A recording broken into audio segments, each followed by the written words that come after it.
Okay, today we're going to talk about team or no team. So last week when I was interviewing Leo Pareja, the CEO of EXP, this is something he brought up that he's kind of been talking about lately. Yeah. And he just gets a lot of pushback. People are really strong one way or the other. Yeah. Whenever you got into real estate, what was your kind of perception of real estate teams? Seemed like the only way to go to really build a business where maybe you could take a step back, be more hands off. But as I kind of watched it, it didn't look But you're talking about that perspective from the team leader. What about when you were a new agent? on a team. Yeah, that was 100. No, choosing between a team or not. Yeah, being on 100% a team. It was a no-brainer. I'm like, how am I going to learn what to do, and why is someone going to invest time and money into me doing well unless they're getting benefited from that success? So Sure. Yeah, so kind of aligning incentives is kind of what you're thinking of. yeah, my goal was experience, purely experience. I mean, I would have done stuff for free if it meant getting more experience and getting confident in that area. Yeah, so what do you think a team member expects an agent an agent joining a team? What are their typical expectations? What they're going to get? I think depending on the skill level of the agent, if they're a new agent, then it's a lot of support, a lot of training, someone that you can call and they'll pick up. Like if you're at an inspection and something goes wrong and you need an answer, you can just call them and they'll pick up. I think that's for a new agent is the most important thing. And then for more seasoned agents, it's leads, additional support, maybe technology support. Maybe they're not very good at tech. They've got in-house transaction coordinators. There could be a lot.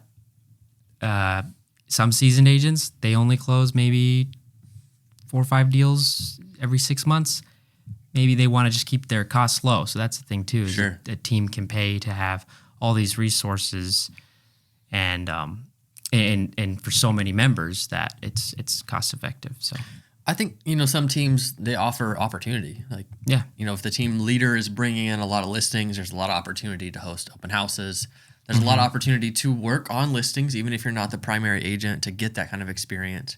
Because in the beginning, you're like, how would I get that experience? Yeah, it's tough. Yeah, because you're trying to get a listing, you're up against people that have been doing it for 30 years every single time in the beginning. So that's just kind of an interesting thing to navigate.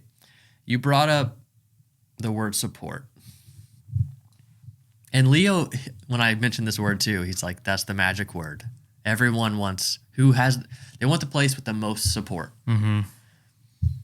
What? Support for what? I think from literally everything, because we've talked about it before. Realtors are marketers, salespeople, construction experts. I mean, everything. So from just knowing what to do in a transaction to how the heck do I do this DocuSign thing? Yeah. Because you've also got agents that are 18 and some are like in their 70s still doing it. And the industry is changing very rapidly. And so even a more seasoned agent, they're going to want support just because of how fast things are moving. Sure. Yes, support is a tricky one for me because as a person, I'm like, I'll go try to figure it out myself and see what happens. And I'm probably overly confident in that.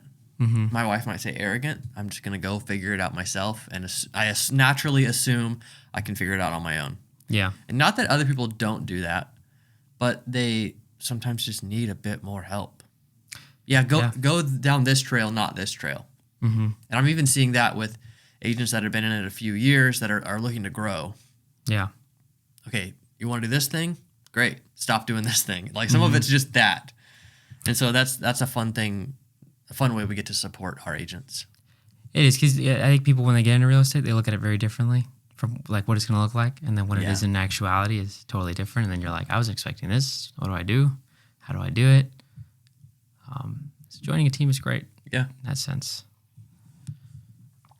Joining a team. Okay, let's go to the team leader kind of perspective. A team leader is typically trying to get as many leads and as many agents. Yeah. Agents that can work all kinds of leads. Purchase, sphere, organic, all those kind of things. Yeah. And it's just kind of a machine. Yeah. That's okay. What Why do you think someone would choose to work with a team instead of a solo agent? As an agent going in? As a client, As a client, buyer or seller, why would you work with a team instead of a solo agent? a lot of teams have some really good brands, Yeah. better brands than their brokerage. So you'll have, a Remax or Keller Williams, whatever it is. But then that team will have done their own marketing, their own lead gen, and they've established themselves in the local market more effectively than that brokerage's brand has, which is attractive to a lot of sellers and buyers because they want to. They don't even know sometimes that there's this brokerage behind this company. Sure. And I think sometimes people forget the biggest part of your brand in the long run is your reputation. Mm-hmm. And that's really what those teams build in the long run is this reputation of we do this. Yeah. And oftentimes real estate clients want to know that you can do the deal. Yeah, that's what That's super important to them. Mm-hmm. Can you sell it? Can you buy it? Can you make that easy? I think often clients choose to work with a team because a team is typically going to have more systems and processes that are documented, that work well, those kind of things. For sure. I agree. A solo agent doesn't always act like they need that kind of thing. Mm-hmm. I want to go back a little bit. Whenever I started the YouTube channel, my initial goal was to build it into kind of a referral machine. Mm-hmm. So the way I did the math is like, okay, if I can have 6 referrals close every month, I can make about 100,000. Then I can kind of keep building, kind of evolve it and see what's next. But that was in 2021. Yeah. And people didn't want to pay me very much for a referral No, because deals were coming and going pretty easily. Mm-hmm. So I hit that road, that kind of fork in the road of like, okay, am I okay accepting 20% on this instead of the 40% I'm asking for, or just do it myself and get 100%? Yeah. So I started doing it myself. Then I realized people that came in through my specific lead source of YouTube, they really wanted to work with me. Mm-hmm. When I did refer them out, they were just kind of disappointed. Yeah. Maybe they weren't even like that committed all of a sudden because I referred them out. Mm-hmm. So in the midst of this, I started looking for like a buyer's agent.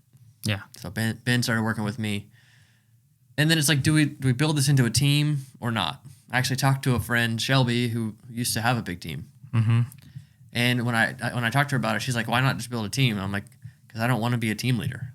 Yeah. She's like, okay, please don't build a team then. Because she did build a big team and then realized, I don't want to be a team leader. Yeah. I just want to help these people kind of build their own businesses. And then how do I kind of decentralize it and empower them to do that? So from the beginning, I realized I do not want to be a team leader. Mm-hmm. One of the reasons was when I first joined EXP, I was on a team. Mm-hmm. And it just wasn't that helpful. Yeah. Yeah, somebody would answer and they have more experience than me, like when I called. But there was a little bit of support there. Mm-hmm. But when I was trying to build something new or bigger or different, they're like, yeah, try it. Did you feel like it's almost like they didn't believe you, or maybe they're stuck in their ways and feel like there is a better way to do it? No, specifically, she did believe me. She also saw a lot in me. Mm-hmm. She just didn't quite know how to support it. Yeah, that makes sense. So then aligning with people that could see bigger Mm-hmm. and could see like just a higher ceiling, that was super important to me. But you also took steps that most agents don't take when they maybe move solo. Like you reached out to people that you saw as successful in the industry and what you were wanting to do. Yeah. You hired a coach. You took risks, insane risks, which is most people, I feel like, that goes the solo agent route and do really, really well. Yeah. They're willing to take those insane risks. But a lot of it was I didn't have money to hire a coach. I didn't hire a coach. I went to a broker that had a coach on staff. That was the one reason I went to that small local broker. Yeah. Because they had a VP of like agent development that I could talk to every day if I wanted to. I had a weekly call with him right off the bat, and he helped me kind of really narrow my focus. It's really what he helped me with. Yeah. And you started the channel there, right? At Matt? Yeah, I started it when I was there. And So you don't have to have the money to hire a coach. Yeah. Find another way. Find free coaching. Find a group that's cheap. Find something. Mm-hmm. And when you ask people for help, you'll find people that are willing to help. Yeah. But to team or to not to team, this is something Leo brought up, and it's just something that gets brought up a lot because a well-oiled machine of a team is a highly profitable business, can operate at like an 80 to 85% profit margin, Mm-hmm. which most businesses operate really low profit margin, or 20, 30. Yeah. But even like a mid-sized team, they're like 60 to 65% profit. When you get bigger, when you get to like 20, 30 agents and you have really good lead sources, it becomes even more profitable. But then you're kind of running this machine. Mm-hmm. Our business currently, our profit margin is about 92% because there's one really good lead source. Mm-hmm. And now we're working to grow some other lead sources. But having one really good source of business kind of changes all of it. Yeah. Yeah, because I feel like if we put more energy into maybe another lead source, which we should do, but if we put too much in there, this other lead source that's working really well gets put a little bit, it's not on the back burner, but just it's not enough, it doesn't have enough attention as it should have. Yeah, and just like a big team leader, if he had a very active like sphere of influence and people kept coming from that, like people kept coming to him for business from that sphere, those people get more attention than a purchased lead off the internet. Mm-hmm. So our YouTube leads that are clients, after the first call, they become clients. Yeah. Those are really valuable. When they come in, they get a lot more attention than some of the others, and that's kind of how we have it set up. Yeah. So, but we split the business. Mm-hmm. We have a little bit of support staff that gets paid per transaction. Mm-hmm. We have a video editor. We have coaching above us. But how would we scale it further? For us specifically, and we've talked about this a lot, is getting another buyer's agent is not necessarily the greatest idea because we do have a little bit more of a retention rate when we just tell them that, hey, it's just me and Sam on the team. Yeah, people really do like that. They do. I like that it's just you guys. Yeah. Yeah. Because nobody wants to get, just like with a lender, nobody wants to get thrown from one person to the next person. That's why people choose a local lender over like a Chase Bank. Right. So it's like customer service is a good way to look at it. So the question is, how do we scale that, but maintain the same service, maintain the same style relationship of, hey, we're accessible, we're close, and we're able to do everything that a big team could do. And I think the better way to do that, personally, is to hire staff, which some teams and brokerages do that. You might have a team, call themselves a team, maybe it's just one or two agents, and they have transaction coordinator, listing coordinator, maybe an agent for open houses and lock boxes and all that, like an emergency showing agent. But everything is done by them. Right. And they've built this brand around them. Yeah. So that gets into something, fixed costs versus variable costs. Mm-hmm. Agents are variable costs. Yeah. Now there's some back end to support them, like a big team, but they get paid out of revenue. Commission. Yeah. Yeah. Support staff doesn't typically in this business model. Now there are ways that we kind of make that work, but that's definitely a dilemma that we'll run into. Yeah, because it's risky, right? Because there are months where you don't close as many deals. It's like, yeah, but the cost remains the same. So I got to pay this person no matter what. Yeah. If we don't close deals, there's nothing I can do about it. Yeah. And when you hire salaried staff or hourly and then you promise them a certain amount of work per month, there's a type of person that really values that security. And so you want to give that to them if you're going to hire them. You don't want them to feel like, oh, things aren't going well, you might get fired. Yeah, that's a big dilemma with support staff. And I think there's ways to build systems and processes around the business instead of having a person there. Yeah. To where, maybe one person can do multiple things because the system and process is so good. It's documented.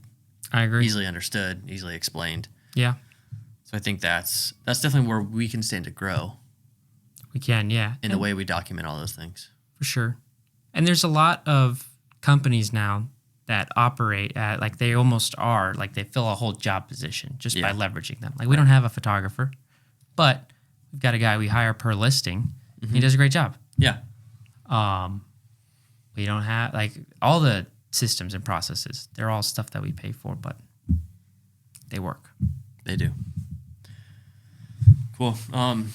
So I want to talk a little bit about team leader expectations as well. Mm-hmm. Because even like small brokers get into this as well, where they bring people in, they train them, they support them, they give them this kind of opportunity, and then those people might just leave and go do their next thing.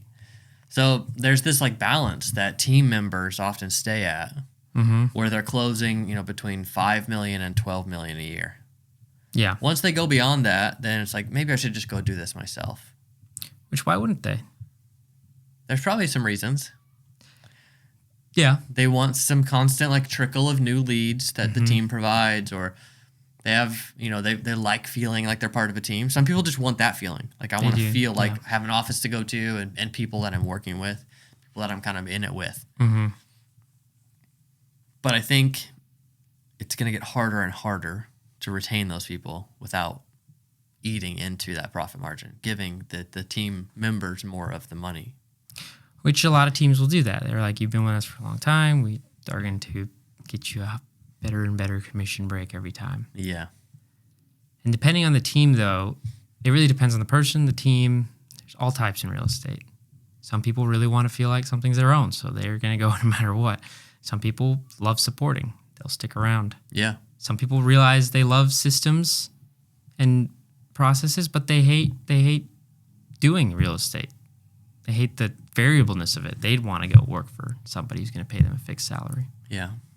Something that came up in an interview with Leo, I quoted him. He's talking about our true North Star at EXP is to help the solo agent become the CEO of their own business. Mm-hmm. Now, whether that's running a team or that's running the business like we do, that's a little leaner and video focused. Like, I like that that's their focus.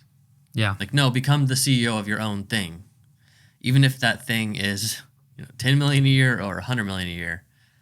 Like, no, like, run it like a business. Take it seriously. Build something that you're proud of and that you can represent really well. I love how collaborative it is. Yeah. What do you mean? We could get a new agent today. Hey, I want to work with you guys. I need all this help. I would help them. I'd love that. Mm-hmm. But I'd structure it like this. Hey, for every deal we do together, I'm going to put in a lot of work. You're going to put a lot of work. We'll do it we'll split it. But there's no set break. When you get to a point where you're doing well, like, I want to collaborate with you where you can go start your own team. Mm-hmm. And if you do that, you keep all your commission. That's totally fine with me. But I'm still going to be on top because he's going to go start a great team. And then he's going to bring in more people that appreciate him. Yeah. And it just trickles like that. And it's just a circle of let's just help each other. Let's like that be the main focus. And that way you're never keeping someone small. 'Cause depending on the team you're on, if you're really good, they're constantly going to be worrying about why doesn't he just leave or go do his own thing? Why is he helping me? Right. And there's a way you got to steward that, I think, to where people don't want to leave. Or if they leave, you're still benefiting. Right. That's something that the model at EXP really does support. Yeah. It's like, no, like actually helping everyone grow. But we also align with a bigger community, legit agents at EXP that is even more collaborative. Yeah. When incentives aren't aligned. Like Ken in California, he's not in my downline, but we help each other with stuff all the time. Yeah. Because why not? Why not? I mean, that's separate from teams, but there's value in that. Like, we know agents that have nothing to do with us. Some would say they're our competition, which is silly, but why wouldn't I really, really want to get to know them and hear what's working for their business? Because that might work really well for me, too. And there's nothing wrong with that. I just think it's crazy that people think there's not enough business to go around. Well, and everyone just has slightly different goals. Mm-hmm. Even if you're going after the same listing. Yeah. it could be all kinds of reasons that it goes to one or the other. Mm-hmm. So like I don't want to. It's just not apples for apples when you're comparing to someone else's business, when you're helping someone else. Like it's just not. Yeah. But going forward, as we scale, as we grow our downline, like it's a couple of these things combined. Yeah. It's like, okay, how do you build a super supportive system for our clients, for our agents, and then for like the bigger network? And that's kind of we're kind of in the middle of that. Yeah, and I mean, there's advantages to it, right? Like, we might, like Will and Eli might not have a mega team in Colorado, but they have a huge group of agents that they are supporting, and that they are getting a little bit of those agents' profits, and it's enough to where they can provide stuff like the CRM for free. Yeah. It's enough to do that, and that's a big thing for a lot of agents. It's huge. Because imagine going into a brokerage and them saying, hey, we're not taking any crazy cut, same cut as everybody else, but here's a CRM for free. Yeah. Just because you're with us. Yeah. Here's all these tools. Yeah. Yeah. It's like, And well, it's training and yeah, yeah. That's pretty good. Yeah, it is. Yeah, that's incredible. I think, Will and Eli have also run a big team before. Mm-hmm. Their team at Berkshire Hathaway was top 0.5% in the country. Mm-hmm. They started looking at the money that they were spending that was going to Berkshire Hathaway, some of that capped, but then their royalty that went to the bigger parent company never capped.